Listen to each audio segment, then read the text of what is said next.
Salt craving in primary adrenal insufficiency is so intense that patients have been documented in medical literature literally drinking pickle juice straight from the jar because their brain is screaming for sodium. It's not just a passing fancy for a snack, it's a survival mechanism triggered by a specific hormonal void. When we talk about Addison's disease or primary adrenal insufficiency, cortisol usually steals the spotlight, but there is this other hormone called aldosterone that's arguably doing just as much heavy lifting when it comes to keeping you upright and your blood pressure stable. The distinction between cortisol and aldosterone is the foundation for why that salt craving happens in the first place. Most people think of the adrenal glands as one big unit, but they have layers.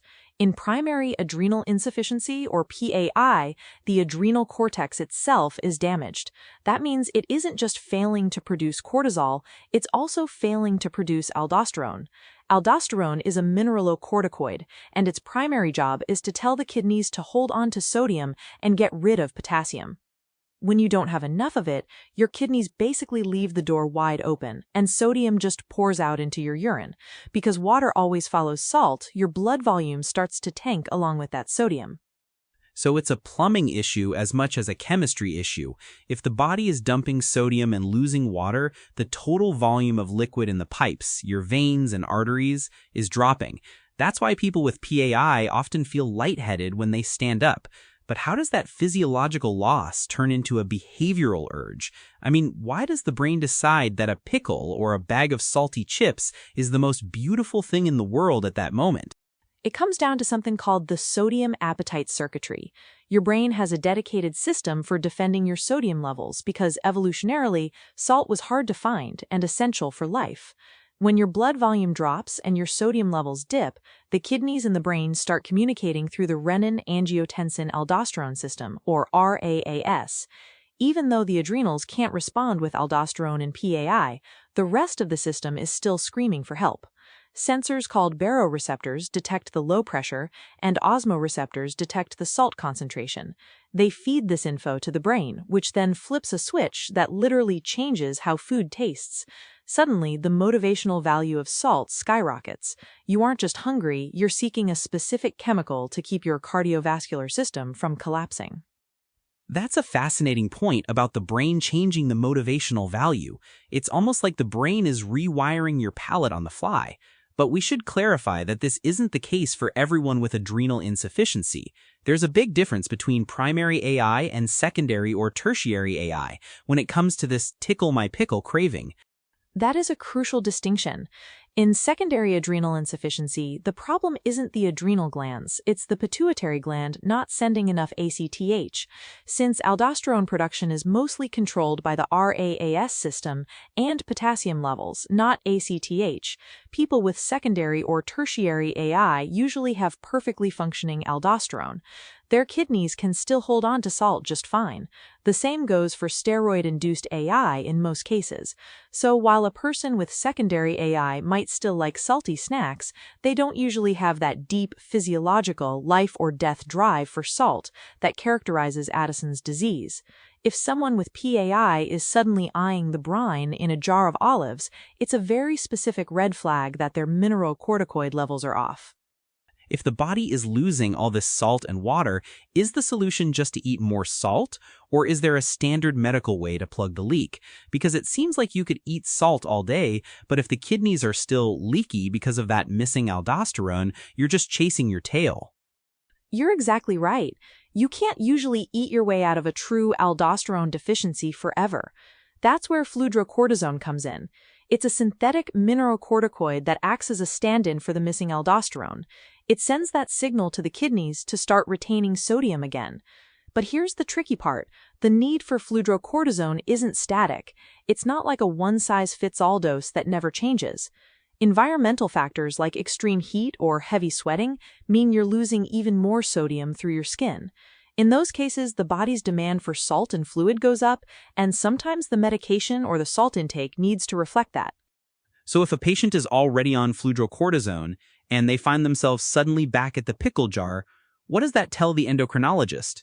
Is the salt craving itself a reliable clinical metric, or is it too subjective? The Endocrine Society actually includes salt craving as a clinical feature to watch when assessing mineralocorticoid replacement. It's not used in a vacuum, though. An endocrinologist will look at it alongside other data points like postural lightheadedness, that feeling of the room spinning when you get out of bed, as well as blood pressure readings, presence of edema or swelling, and electrolyte levels in the blood. A sudden shift in salt appetite is a piece of data. It's the body's early warning system saying the current balance isn't quite right. It might mean the dose needs adjustment, or it might just mean the person is dehydrated or dealing with an undiagnosed illness. It sounds like pattern recognition is the name of the game here. If you have PAI, you shouldn't just panic because you wanted a pretzel, but you should look for what else is happening at the same time. Are you also feeling weaker? Is the weather hotter than usual? Have you been ill? It's about the context of the craving. Context is everything. The My Adrenal Life approach emphasizes noticing these clusters of symptoms. If you have an intense salt craving coupled with lower than usual blood pressure and increased thirst, that's a very different story than just wanting a snack. It's also worth noting that some people might try to self-adjust their salt intake or their medication, which can be dangerous. Too much fludrocortisone or salt can lead to high blood pressure or potassium levels that are too low, which carries its own set of risks for the heart and kidneys. This is why the conversation with an endocrinologist is so vital. You're bringing them the behavioral data so they can look at the biological data. There's also a cultural or social element to this, isn't there? People with Addison's often get teased or misunderstood for their weird food habits. But when you look at the science, it's actually an incredible example of biological intelligence. The body knows it's losing its foundation, sodium, and it uses the only tool it has left to fix it, the drive to eat. It's basically an internal GPS pointing toward the nearest source of electrolytes. It really is a feat of survival. Before synthetic steroids were available, salt was one of the few things that could actually prolong the life of someone with Addison's disease. There are historical accounts of patients instinctively consuming massive amounts of salt to stay alive. Today, even with modern medicine, that instinct remains. It's a direct line from the adrenal cortex to the taste buds. When that aldosterone signal is gone, the brain compensates by making salt taste better than anything else. It's the body trying to defend its blood volume at all costs. We focused a lot on the physiology of why the craving happens, but what about the practical side for someone living with this? If they're experiencing this salt hunger, are there better ways to manage it than just drinking pickle juice? I mean, pickles are great, but are there other sodium-rich options that are more sustainable or effective? Many patients find that having a variety of salty options helps. Olives, broth, salted nuts, and even electrolyte tablets can be useful.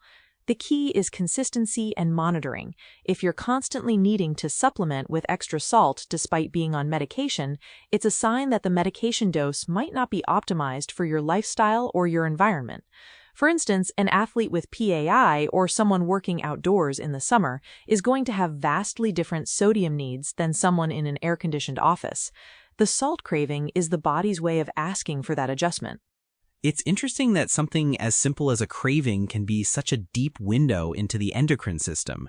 It really highlights how interconnected our hormones and our behaviors are. You can't separate the hunger from the hormone. They are two sides of the same coin. Exactly. And for those with secondary or tertiary AI, while they might not have this specific mineralocorticoid-driven salt hunger, they still need to be aware of their fluid balance. But for the PAI community, understanding the aldosterone-sodium link is empowering.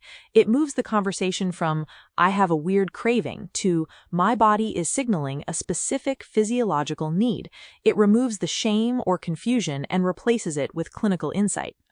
It also helps family and friends understand what's going on. It's not a fad diet or being picky. It's literally keeping the blood circulating. If you see someone with Addison's reach for the salt shaker for the 5th time, they aren't just seasoning their food. They're managing a chronic condition in real time. That's a great way to put it. It's a real-time management strategy. However, we always have to circle back to the fact that this is complex stuff. While the salt appetite is a brilliant survival mechanism, it's just one piece of the puzzle. You have to look at the whole picture: blood pressure, electrolytes, heart health, and kidney function. Every person's salt threshold is going to be a little different based on their unique chemistry. And that's why keeping a log or a journal can be so helpful. Noticing when these cravings peak can help you identify triggers you might have missed, like a certain level of activity or even emotional stress, which can sometimes impact how your body processes these hormones.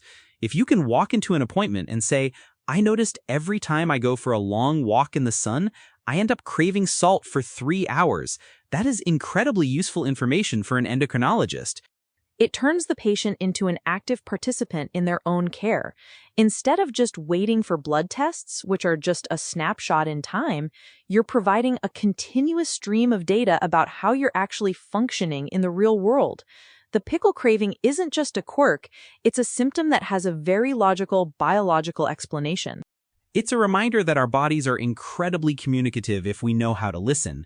The urge for salt in PAI is a loud, clear message from a system trying to find balance. Understanding the why behind it doesn't just explain the craving, it validates the experience of the person living with the condition. It really does. It's about bridging that gap between the textbook description of a disease and the lived reality of it. The textbook might say mineral corticoid deficiency, but the reality is I need a jar of pickles right now. Both are true and both are important. By understanding the link between the two, patients can navigate their health with more confidence and less frustration. It's important to remember that while this information is grounded in the latest endocrine research and physiological principles, it is intended for educational purposes only. Every person's medical situation is unique, and you should always consult your own endocrinologist before making any changes to your medication or diet. If you want to dive deeper into the nuances of living with adrenal insufficiency, the My Adrenal Life books by Rick Dissler are a great resource, and you can find a supportive community at myadrenallife.com or in their Facebook group.